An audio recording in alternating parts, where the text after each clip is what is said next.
Welcome back to this build series where I'm building an EJ20 engine to go into my 206 WRX project. This Frankenstein build utilises a Peugeot 206 body shell with custom GRP aero.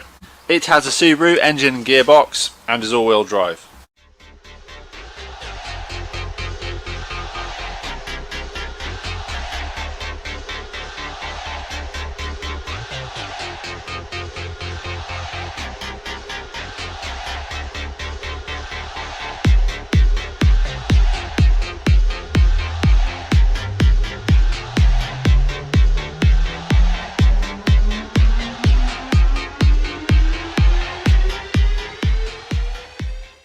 Today I'm going to look at repairing the engine loom. As you can see, the plugs for the coil packs are badly damaged.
I will use the same process to do the other one now.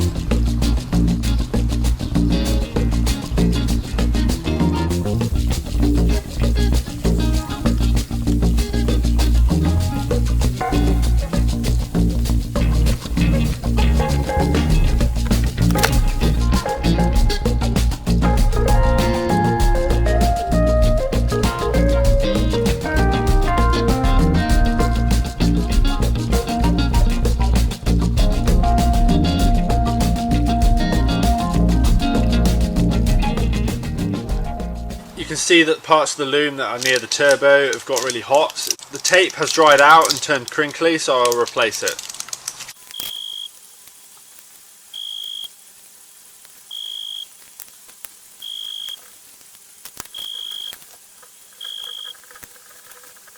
The loom is now ready to reassemble.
Next I'll remove the stock fuel pressure regulator, then fit the adapter.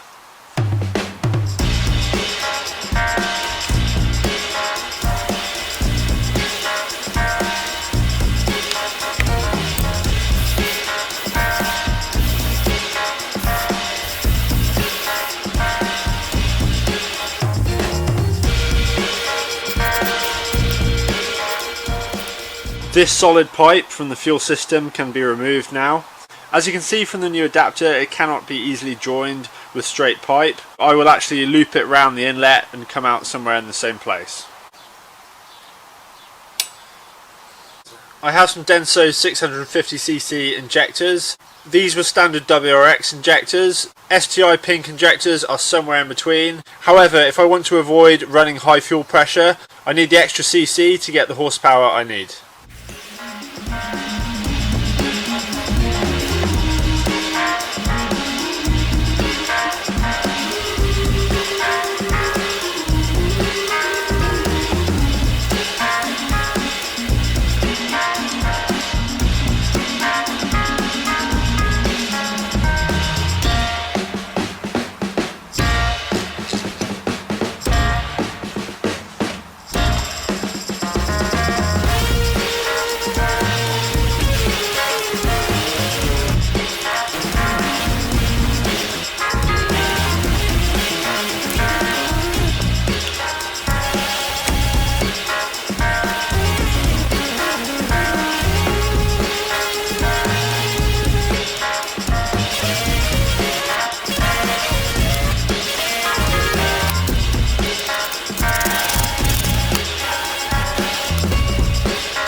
Before I put the new fuel pipes in, I want to put the loom in. I need to know how much space I have, as the fuel pipes I'm putting in are a much larger diameter than the factory ones.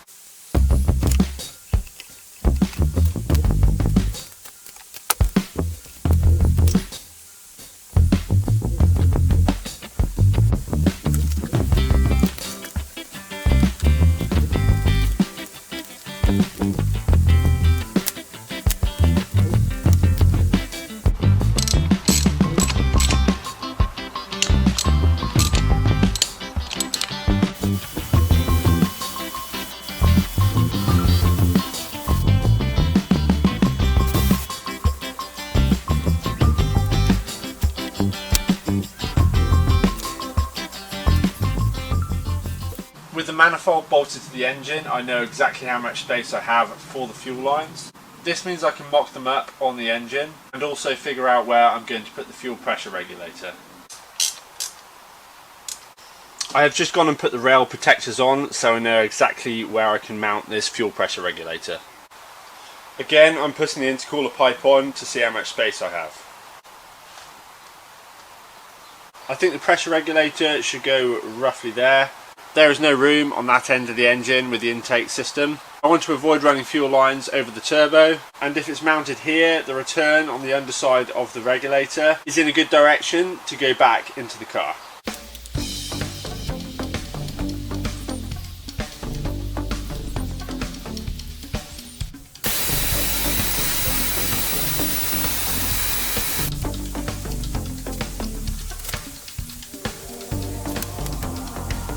I'm just going to space it out slightly from the bracket. As it's bolted to the engine, if it picks up a resonance and starts clashing with the mount on the underside of the pressure regulator, we could have a problem.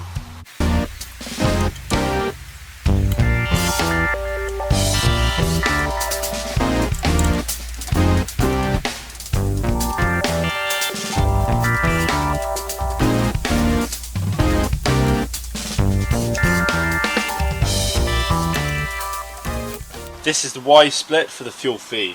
In order to get the fuel inlet pipes the correct length, I have measured the rigid pipes on the driver and passenger side. I can then take the difference for the flexible line. Excuse the handwriting. The driver's side rigid pipe is 45 centimeters. I have made the flexi pipe 40 centimeters, so that brings it to a total of 85 centimeters. All I have to do is minus the rigid pipe length on the passenger side, which is 33, equals 52. So now I make the flexi line for the passenger side 52 centimeters.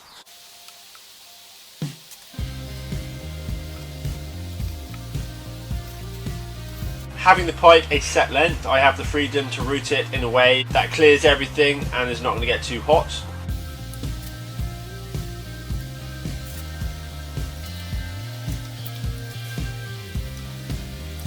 Now I can apply the same method to both returns. That will go to the regulator. To avoid congestion at the front with the piping for the power steering pump, we have the alternator and some of the wiring loom. I will try and get this fuel pipe looped back under the manifold so I can make the split in roughly the same area as the inlet. As you can see, with the intake pipe in place, there's limited space to come out of this adapter from the fuel rail. It should just work.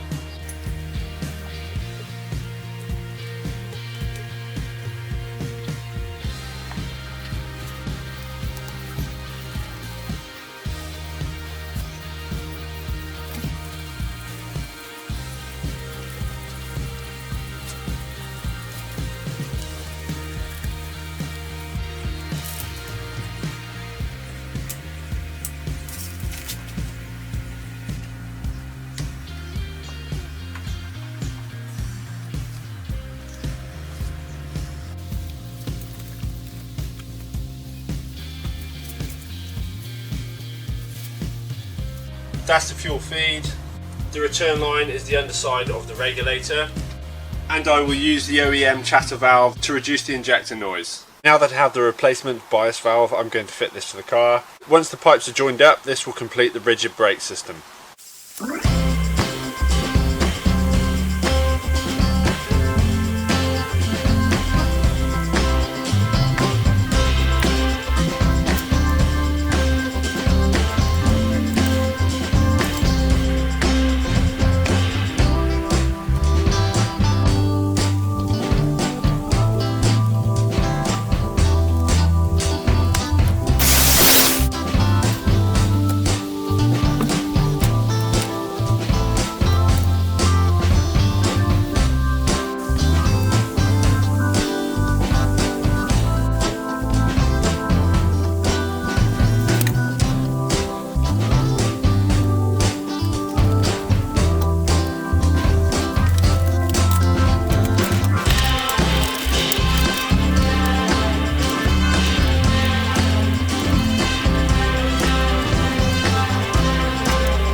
Next, I'm going to get the lines insulated through the floor pan.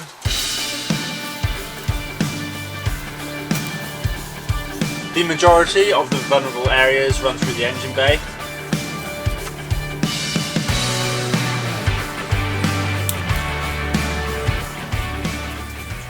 Before I fully insulate and fix the brake lines to the bulkhead on the left side, underneath the master cylinder, I will take the inlet manifold off so I have more space.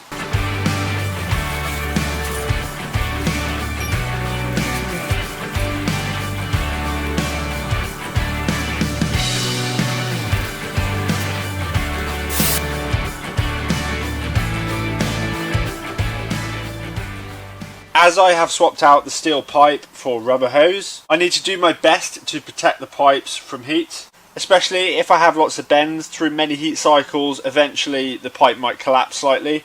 I'm going to give them some kind of heat protection with the silver tape.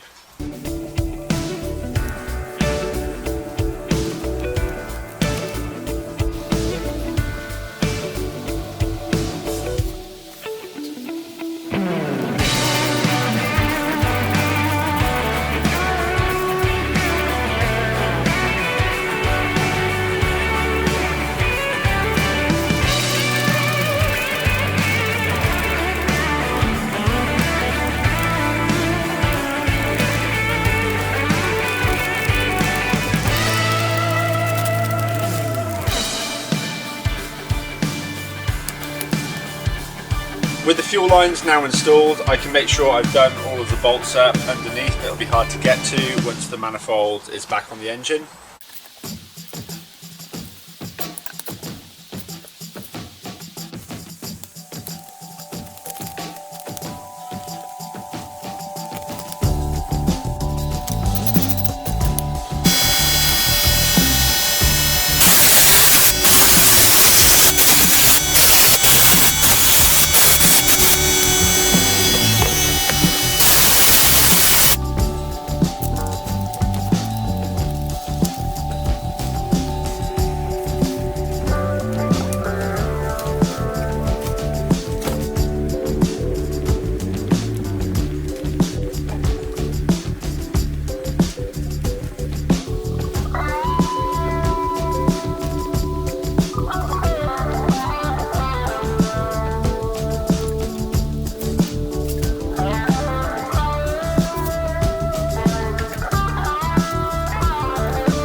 Even though I don't plan on taking the inlet manifold off the engine again, I have not fully tightened this to the engine. Compression gaskets are used for both the centre housing and the lower gaskets to the engine. This means once they are fully tightened down, they can't be reused. Once I'm happy with the wiring, the auxiliaries and everything works, then I can fully tighten them down. If you like the video, give it a thumbs up. If you have any questions about the build so far, leave them in the comment section below. If you haven't subscribed already, go and do so, and I'll see you next week.